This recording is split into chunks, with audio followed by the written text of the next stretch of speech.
You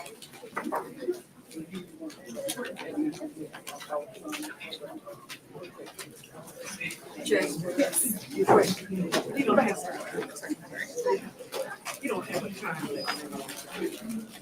They do. Oh, he does? Yeah.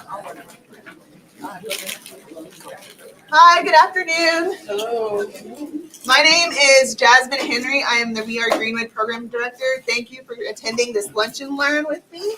I am going to introduce our two main speakers today. The first is attorney Demario Solomon Sims. He's the managing partner of Solomon Sims Law and founder of Justice for Greenwood. And then we have Ron Graham, renowned Oklahoma Dawes genealogist, chairman of the Muscogee Creek Freedmen Coalition, Okmulgee, Oklahoma. Please give a round of applause for both of them. All right, good afternoon. It's good to see all of you. But I want to first, let's give it up for Jasmine Henry. She organizes the entire event. Happy birthday. Jasmine is our We Are Greenwood director. She started back in November, moved here from Texas. She's been doing a fantastic job. But my entire Justice for Greenwood team, I don't see anybody else in here, but just give it up to them. They've done a fantastic job on this event. I'm so excited to be here. Today is my birthday. Happy birthday. I turned 48 years old. And, you know, we've been doing this genealogy work through Justice for Greenwood for the last 3 years. And we've been so excited because we have about 1,000 or so self-described descendants in our network. And then as they go through the program, we have over 100, almost 200 people that's either already chronicled completely or almost chronicled. So we do this work on a rolling basis, 365 days a year. But this is our first actual event that's open to the public that we can really give this gift to all of you. And so today, in this particular session, I know you've all had access to our tremendous genealogists, Angela Walter Raji, Nikita Smith, and of course, Ron Graham, who's presenting with me today. So what we're going to talk about is going to show my lineage on my father's side, which is where my Black Creek or my Creek Indian heritage comes in. I'm so excited about this because, you know, growing up, my father would come get me for visitation and we'd be hanging out. And he would be telling me these stories about our Creek heritage and how we came on the Trail of Tears and how we had a chief in our family named Cal Tom and he did all this stuff. And I would always be thinking, man, you don't have to lie to kick it. I didn't believe it at all. I didn't believe it didn't make any sense to me. I'm like, well, we got chiefs. Why am I over here with no car? But anyway, that's a whole other story. But it was amazing when I went to the University of Oklahoma and learned about this. I learned about myself from a professor in the classroom who started first talking about Greenwood. And that's how I learned about Greenwood. And then about a year or so later, I met a woman who came in and she looked at me and she said, "You're a Simmons." I said, "No, my last name is Solomon." She's like, "No, I can look at you. Your people's from Muscogee. You're a Simmons." And I was like, "Well, no," because I didn't know any of that. And she said, "Well, do you know Johnny May Simmons? No, Johnny May Austin?" She said, "Do you know Johnny May Simmons?" And I said, "No, but my grandmother's name is Johnny May Austin." She said, "Oh, Simmons is her maiden name." And it was from that, her talking to me. And then I called my grandmother and she was telling me about it. And then I learned, and I met a man by the name of Don Simmons. And Don Simmons lived in Muscogee. And he called me. And he said, "Hey, I'd like to meet you. I didn't know you existed." And I had a speech in Tahlequah, which is very close to Muscogee for those who don't know. And I had a speech coming up like in a couple of weeks. And I said, "Well, I will do the speech and then I'll come through Muscogee and I'll meet you. And then I'll head on back to Norman." I went through Muscogee. I met Uncle Don. He exposed me to this book called Staking the Claim, the Jake Simmons Jr. and the Making of an African-American Oil Dynasty, which was his father, which is my great uncle. And Uncle Don and I talked all night. I just stayed the whole night, literally did not go to sleep. And from there, that was in fall of 1999. And ever since that time, I've been obsessed with genealogy and our history and just trying to give that gift to other people. And so for today on my birthday, to give you all the gift of genealogy is amazing. And my guy, Ron, come on up here, Ron. Ron Graham. Give Ron a big round of applause. actually met Ron while I was in law school in 2001. And he came to University of Oklahoma, and he was giving a seminar about this very issue. And then Ron became my client in 2004. And I've been representing Ron since that time as we've been fighting the Creek Nation to get citizenship for so-called Creek Freedmen, whose rights are being violated by the Treaty of 1866, Article 2. In this picture right here, Ron, as we did our genealogy, this is a picture of all my great uncles and aunties, all these Black Creeks here. And these people, as you can see, from all different hues, different colors, different looks, but all these people have the same mother and father, and all these people are part of my genealogy. And so what Ron is going to run through is to show you how this is real, the things that you're learning today, and how it links up. Ron is going to go through my genealogy on my father's side and link it back from my great, great, great, great grandparents all the way down to me. Go ahead, Ron. All right, thank you. How y'all doing today? All right. All right, let's go. Okay, you got who will? Oh, I'm sorry. This is my great great grandfather, Jake Simmons Sr., the father of this guy on this front of this book. This is my great great grandmother, Rose Simmons. And then that's one of their daughters that was on the picture that you saw earlier. But these are the individuals that are already actually enrolled on the Creek Dawes Road. All right, now let's roll. We're in my courts right now. This is a pedigree chart. You all should have gotten one earlier today. If you hadn't, there's still a few of them right here. They were my handouts or the handouts. This is the Mario right here. The pedigree chart is the best thing you can do. I've seen a lot of people, they come to me and they have names written all over the place. Okay, first you want to do this, a pedigree chart. Starting with yourself, go forward. We're going to deal with his paternal side, meaning his father's side, right here. This is what arose. Then his grandmother, right here, Johnny Mae Simmons. Okay, and it's documentation. You got to get the documentation through this pedigree chart. Okay. Later, if you want to know the siblings and where they're at and what they do, you can. But first of all, you got to do this right. So from there, you go to John Simmons, John W. Simmons. This is his roll number right here. He was down as a Creek Freedman. Okay. From there, you go to Jacob Simmons and Rose Simmons. And here are the documentations we use. Okay. Oh, this is John Simmons, starting from John Simmons. There were so many generations, I couldn't put it on one pedigree chart. So I have to use two of them. But this is what we're going to demonstrate right now through the Dawes rolls. And this, the woman I showed you earlier, my great-grandmother, my great-great-grandmother,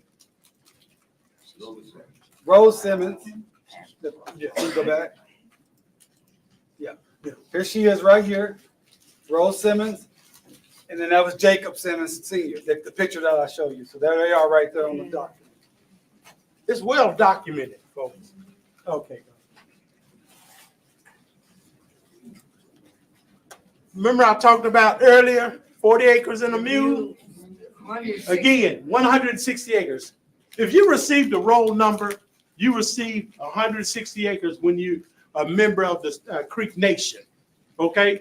But if you were given a roll number after that, you probably didn't get any land, didn't? Because it was reopened in 1914. That's something else. But you can see there, right here is a square mile.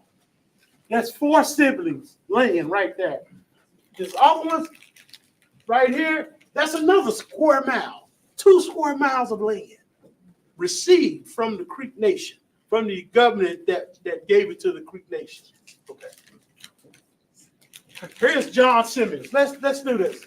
John is down here, line number 10, his roll number, 1667. Again, a roll number is equivalent to a social security number. I tell people this is the actual social security number. They just call them roll numbers. Okay? John, this is John's roll number. He's 4 months old at the time of enrollment. Okay? These are his siblings right here. You can see their age. But so John's parents is up here because he is the son of Jacob Simmons, who is Jake Simmons, correct? Yeah. And Rose Simmons. And this is their roll number right here. This is a lot of information that you can do your genealogy off of. Okay? Okay, next. Okay, what's the back? Where's the back page to that? Okay, there should be a back page to that. This is what I've got for you. Okay, well, there's a back page to Jacob Simmons and Rose Simmons that shows you more information that you can go to. Go. Okay, that's the back page. The back page has got Jim Simmons. He was dead at the time of enrollment, so he did not get a roll number. If they were deceased, you did not get a roll number. But he was actually Cherokee. Cherokee. And this is his wife. His mother, Lucy Crossland. And at the time, she was living, so she may have gotten a roll number. Let's see. Okay, that is roll. That's their land.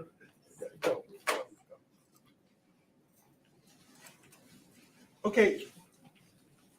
That's the back. That's Lucy Crossland was John Simmons' grandmother. So she had, at that time, she had a roll number right here. This is her roll number. Again, for the Creek Nation, you can read all of this. There's more information that you can look up to. But on all the census cards like that, Choctaw, Chickasaw, Cherokee, Seminole, you can read this information that's in there. See what more you can do research from. Ron, let's talk about what these things mean up here at the top. You know, to Lucy Crossland. Okay, Lucy Crossland. So this is the grandmother of my great-grandfather. Yes. This is John Simmons' grandmother. Uh-huh. What does it mean when it says year? Obviously, she was 51. She's a female. What does the year 1895 mean? Okay, 1895 means that the year, there was a census in the Creek Nation in 1895, or a roll that they used. And she was in Arkansas town, tribal town. There was 3 tribal towns in the Creek Nation. Arkansas, not the state of Arkansas, just a little area they call Arkansas town, tribal town, or district for the Creek Nation. It was 3 tribal towns For the Creek Nation Freedmen. Freedman roll. You had Arkansas, North Fork, and Canadian. The ones I showed you this morning. Okay? But those, and then she was on page, roll number, what is it? 538. 538. 538. There's a lot of research that you can do with all this information. You can go back and do all of that. So, but Ron, before we leave her, so she was freeborn. She was freeborn. Right. This is significant Yeah. because meaning she was freeborn. But let's go back and look at her age. She was 51. And what year was she 51? This date of enrollment was back in 1899. So that tells me she was born in what, 1848. Now, why is that significant to say she's freeborn? Because if she's born, remember, the Creek Nation enslaved Creeks of African descent until 1866. She's born in 1849. She's freeborn. How is she freeborn? Well, she's freeborn, and we continue to look at it on the other side of her roll. Her father was a guy by the name of Moses Perryman, a Creek Indian. So she was not, she was already a citizen of the nation. The treaty didn't make her a citizen of the nation. So that's for a lot of us who are so-called Creek freedmen, who were already citizens before the treaty gave citizenship rights. And this is a great example of it. She was a citizen at the time of her birth in 1840. That's 20-something years before the Article 2 of the Treaty of 1866. So not only are they discriminating against Creek freedmen pursuant to the treaty, they're totally erasing people's actual heritage. And another thing that you'll see on these rolls and in genealogy and overall, she has different names. She's also known as Lucy Marshall. She's also known as Perryman. because her father was Moses' parent. And so they would use that against us also at the Creek Nation. But as you're doing your genealogy, you got to understand that those different names can show up, and it can also be different spelling. I mean, when she's born, she has an Indian name, really. This name has been, so they translation, all of that goes with it. I want to point out something else. No, please. Number one, on Dunn Road. The Dunn Road is a road right after the Civil War, made by J.W. Dunn, a man made by J.W. Dunn, a census for all the citizens in the Creek Nation, not just freedmen. All in my research, all the citizens of the Creek Nation. Okay, and on that road, she had this number. Yeah, that she had a number already, but that number followed her. It's a trail. There's a connection to all these things. Okay, and the Creek Nation it does it best because when they made that J.W. Dunn road, it was perfect. Yeah, it's perfect. Ron, this is going to be the back of her Lucy Crossland. Okay, I want you all to read the line 1. I showed you all how to read. See, her dad was named Moses Perryman, but he was dead at the time. But what was he? It described it right here. There you go. There go the Indian blood. But since he was dead, yeah. No, sorry, he didn't get. If you were deceased, you didn't get one. And her mother was Katie Harrison. She was in Arkansas town. Now look at this. But look, it says mother's owner, Moses Perryman. Are they talking about this Moses Perryman? I believe they are, because in my research, it shows where the slave owner had kids by the slave. Okay, so the documents are there, y'all. They're there. Just read them and let it follow you, direct you where you need to go. And on the Perryman family, any of you guys went over in the Utica Square area and if you drove down the street and there's a cemetery there? That's the Perryman Cemetery. So when you go in that Perryman Cemetery, there are a lot of black Perrymans in there. And I like to ride past and say, they're my people over there. Now, there is a Moses Perryman in that cemetery, but he's not this Moses Perryman. One of the things that they did, and they recycle names, which we do a lot in our community and our families also. But some of the other Perrymans that I know Ron is going to show if we have time are buried in that particular cemetery. And if you go on down the street right there at 41st in Utica, there's a plaque there that talks about Josiah Perryman. He was the first postmaster of Tulsa. This is the same Perryman family. The Perrymans are considered the founders of Tulsa. And this is the Perryman family that we're talking about. When you add something, there's a permit on the Creek Council back in the 1800s that I saw down in Okmulgee. Ron's going to talk all about Legacy Perryman, well, who was a principal chief that they call was virtually a Negro. All the documents are out there. We just got to uncover it. We got to really search it. This is her land, Lucy Crossland, 160 acres. Talked about that this morning. And everybody that's right here, 160 acres. They all, yes. How did you find that record that showed her on the road? If we could just get through the program, we definitely want to answer that question. It's very, very important. Yes. Okay. Oh, this is on his maternal side. Linda. No, this is Cal. This is coming. This is from Calton right here. Calton. Okay. Who I want to focus on is Linda Jefferson. This is the wife of John Jefferson. At that time, she's 56 years old. So if you go down there, you can see what year she was, date of enrollment. So if she was 56, subtract that from 1898, that she would have been born like in 1952. 1852. Thank you. 1852. Again, there's a lot of information. Look what tribal town he was from. Muscogee. I talked about that a little bit this morning. Okay. But it says number 2. She's on number 2. She's on the roll as Dunn roll as Linda, on Dunn roll as Linda Jefferson, another role. But there's a lot of information you can do. Go ahead. This stuff is so fascinating. Remember what Ron said. There's 3 tribal towns for so-called Creeks of African descent: Canadian, Norfolk, and Arkansas. But what town is he from? Tuskegee. So this is considered a traditional That's it. Creek tribal town. That's it. So then you say, well, why is he on the Creek Freedman Road? Because the Creek Freedman Road was only supposed to be for the people that was in those 3 black tribal towns. But why was people like this person, who's clearly from Tuskegee, put on the Creek Freedman Road? The more people they could put on the Creek Freedman Road, the easier they could get your land. That's it. Because you had no land protections from the federal That's government. it. So they wanted as many people on the Freedman Road as possible. So then they could come and get your land. Remember, these people own land for hundreds, thousands of years with no individual land ownership. Land was owned in common. So once they gave individual land ownership, a lot of people didn't understand the meaning of what that meant, the significance of owning 160 acres of land, because that hadn't been their experience. But see, if you're on the Freedman Road, there was no federal protections. And so Freedman land was taken rampantly, consistently, and constantly from this Freedman Road. And another thing, they used what's called the hypo descent rule. You know what that means? 1 drop of black blood makes you black. Right. That was the law at the time. You heard of the Plessy versus Ferguson case. 1 drop of black blood made you black.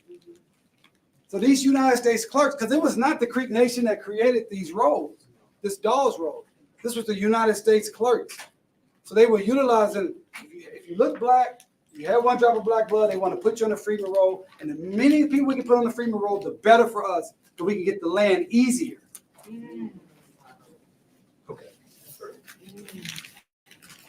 Okay, this is the back card for. Go back. You got trick. You got to itch your fingers, man. Yeah. Okay, this is the back. I want this is significant stuff. John Jefferson's parents is Jefferson Randall and Betsy Randall, but this is the man right here, you all. I've heard about this man for a long time, decades, because of the research. But this is Cal Tom. This is how the council here is connected to Cal Tom. That pedigree chart we used earlier. Here's the right here. But he was dead at the time of enrollment, so he did not have a roll number. This is a tornado.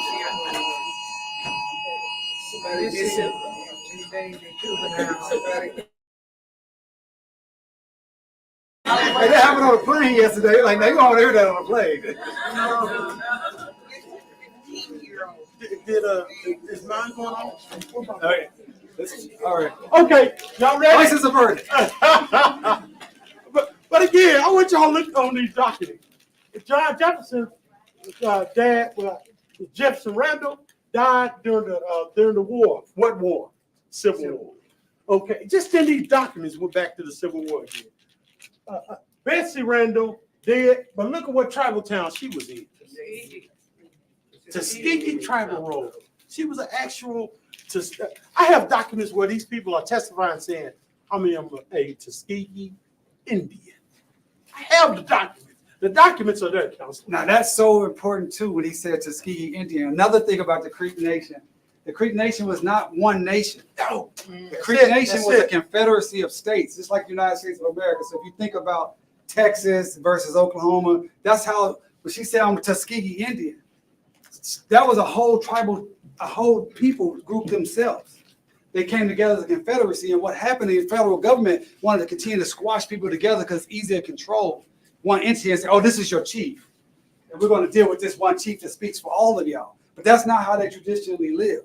That's what's so evil about what the Creek Nation is doing today, as they're just trying to keep people out when they were always a confederacy, a different people group. And they have these documents too. They know this information also. So again, you ask yourself, you got another woman that's on the Tuskegee Road, and then she's put on the Freedman Road, and then Ron's going to show you that some of her children was put on as Freedman, and some of her children was put on as by blood. Oh, okay. Same mother, same father.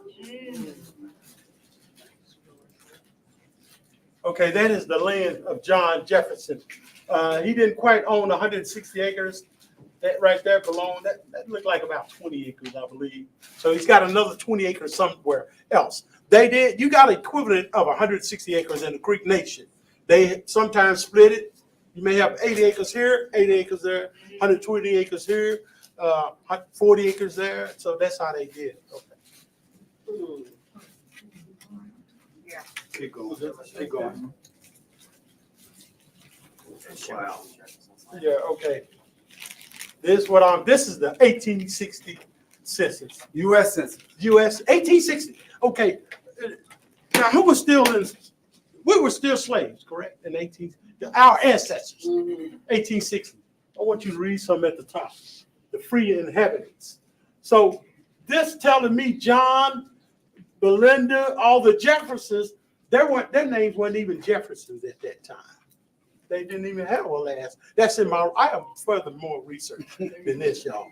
Okay, so I'm giving y'all a synopsis of what's going on. But they down on the free inhabitants census. Okay, where's this at? It's at the Creek Nation.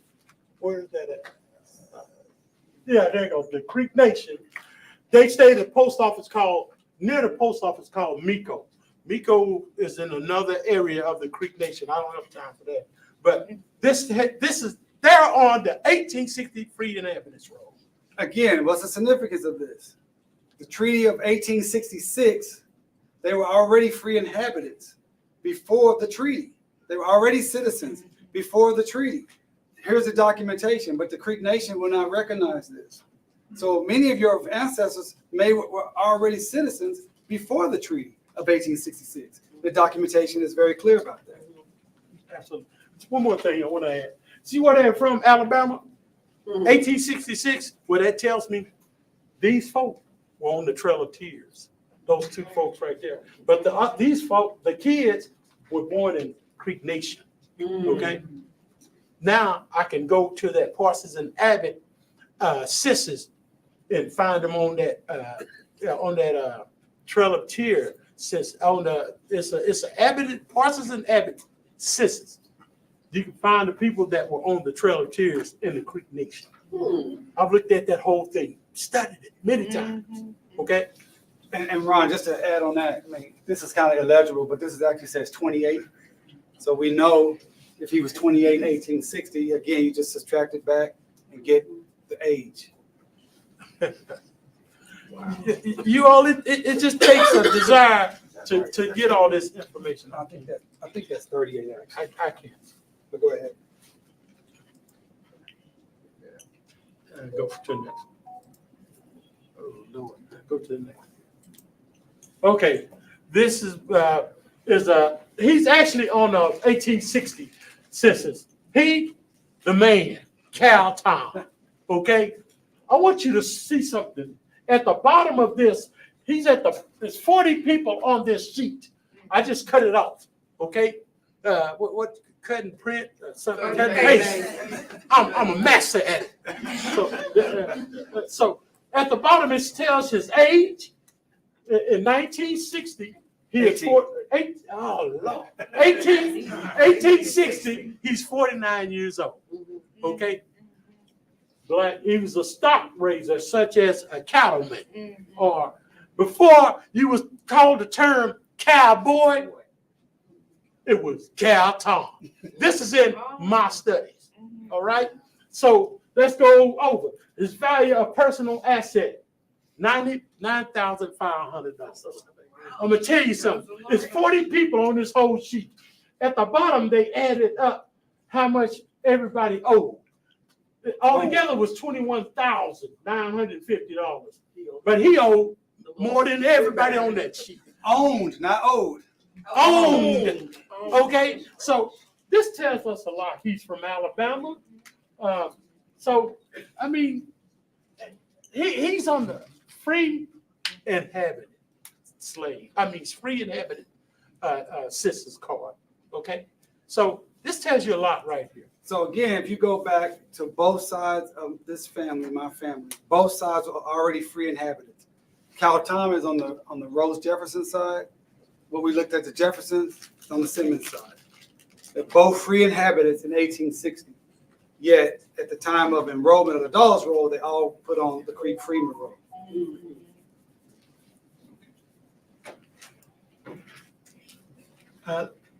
Let me give you a synopsis on what we talked about just now and showed you with documentation. We started with Jake. Oh Lord, no. Go to the next. Go to the next. Oh, it's not on there. It's not. Okay, we talked a little bit about John Jefferson. Okay, John Jefferson. This is his brother, full brother, same mother, same father. How do we know? How do I know? Through genealogy, you all. The documentation is out there. It's out there. Silas Jefferson, that's his roll number right here. Now, for a Creek Nation Freedman roll, at the top it says Creek Nation Freedman roll. So this is a Creek Nation Creek roll, which they say is a by blood roll because there's a blood quantum right here, one half. Look at his peers, Jeffrey McNack.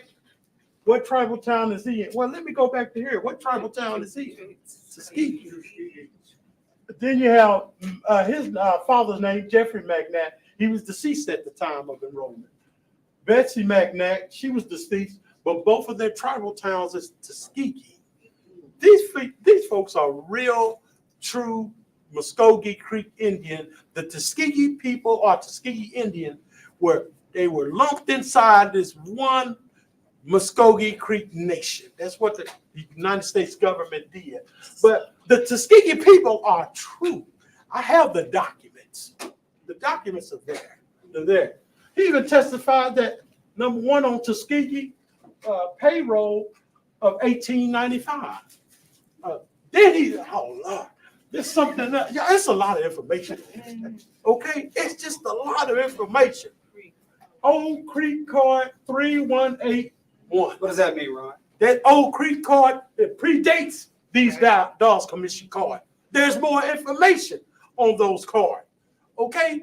Oh man, look at just this information that's on here. Study it, search it, research it. You've got to do it. 5 minutes. We got 5 minutes. We got 5 minutes. We got to wrap it up. We got to wrap it up. We get a couple of questions. I want to say this though, okay? When he's talking about these cards, when we first started doing our litigation against the Creek Nation in the early 2000s, they had it where you could prove your Creekness by utilizing all these other information that Ron has identified, but they just wouldn't let you if you were black. They would literally, you go down there and they would literally say, we just don't enroll blacks. Yeah. We don't enroll the ex-slaves. And so they actually changed their law during our litigation to take out all this other information that you could prove to show who you are. They actually changed it and removed it from their code because we had exposed that they were not allowing the Black Creeks to be able to utilize it. Oh, you want to do some questions? Yeah. I know my man right here had a question. And what was your question again, sir?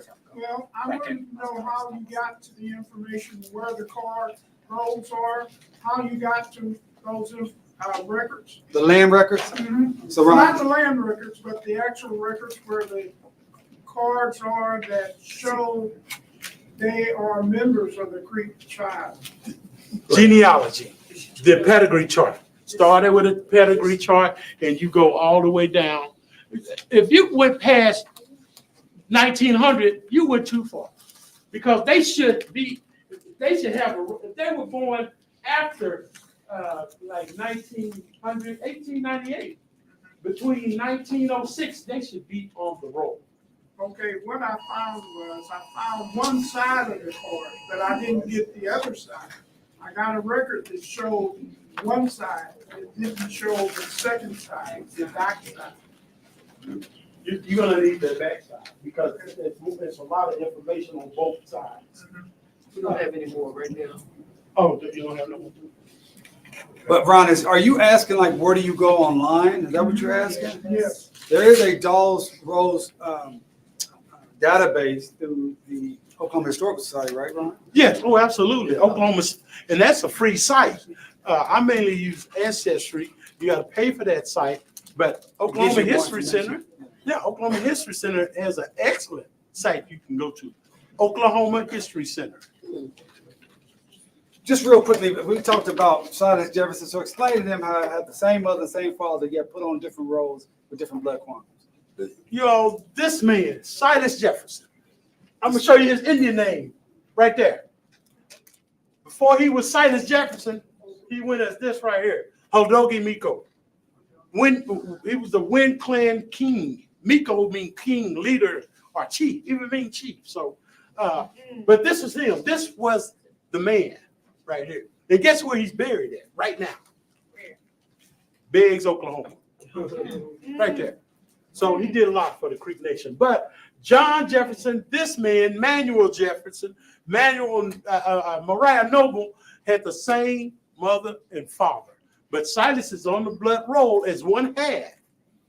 Where's John Jefferson at? His counselors, the ancestors, on the Freedman roll. They separate them like that, you all. The documents are there. We can prove that, all that stuff. But what do the Creek Nation? They just sometimes don't go by that. And this exists in other nations too. I mean, this exists in the Cherokee, the Choctaw, the Chickasaw, and the Seminole. They're all on the Dawes Road. And so you couldn't have a Greenwood, you couldn't have a Black Wall Street, you couldn't have all these black towns in Oklahoma if you didn't have all these black Indians that had already been here. Some as early as late 1820s that came across the Trail of Tears. That happened between 1820 and 1838. So I think we have time for one more question.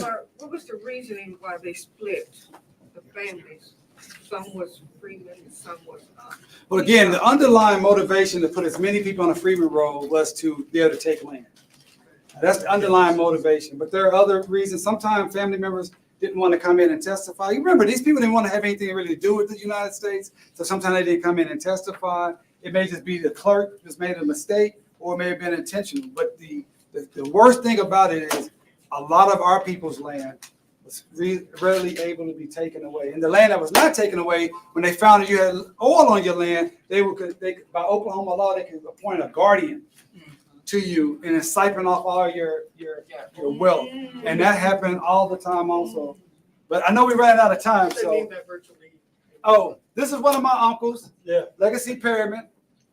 He was a chief of the Creek. They were one of the last principal chiefs before they destroyed the nation with the Dawes Rolls. And as you can see, this comes from a United States Census report from 1895. So this is not something me and Ron wrote. This is what the United States wrote. The Negroes are among the earnest workers in the 5 tribes. The Creek Nation affords the best example of Negro progress. The principal chief, virtually a Negro, comes of a famous family in the Creek annals. His name is Legacy Choctaw Perryman. Y'all, this stuff is documented. It's documented. So, and this is one of the things the Creek Nation does not want people to understand. If it was not for the Black Creeks, they would not even exist today. And many of these people have this ancestry also. So, last thing I want to say, on July 26th, Friday, July 26th, we have oral argument in front of the Muscogee Creek Nation Supreme Court in Okmulgee, Oklahoma. We need all of you there. We need all of your friends and family there. We need a packed courthouse because these people, they do not like transparency and they are corrupt. They're so corrupt that on last Monday, they changed their law to appoint 2 new non-lawyers to their Supreme Court who on record saying they don't support the Creek Freedmen to hear our case. It's completely outrageous. And we're going to fight that also. But on Friday, July 26, 2024, 10 a.m., Okmulgee, Oklahoma, we need the community to show up and just be there. You don't have to do anything. But just your presence alone will make a big difference as we try to eradicate this discrimination that's been happening for Creek Freedmen since 1979. somebody said where at? It's in Okmulgee, Oklahoma. This is a small question. If all this is going on, why is everybody supporting the casinos? I can't answer that. I don't think a lot of people know this. I don't think a lot of people know this information. And what does it mean to be enrolled in a nation? It means access to health care. It means access to employment opportunities. It means access to housing. It means access to education opportunities. You know, right now, if you have a child, not just college education, if you have a child at TPS, there's a program, Indian education program that gets you tutoring, books paid for, help you on your field trips. This is stuff that you're missing out on erroneously. So this is not just about our heritage, which is important. We're talking about finite resources that can change the direction of our families and our communities. Well, I know, Jasmine, I know we're over time. Thank you so much.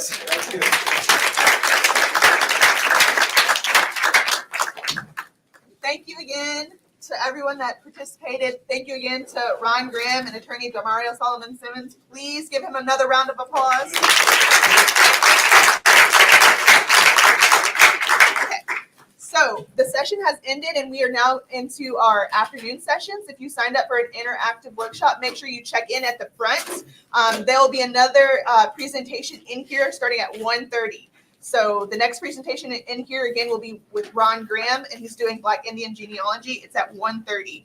And if you have any questions for the genealogists, they will be here all day, but you need to be in the interactive sessions. So if you can get in one of those, you can ask them questions. Thank you. Sorry.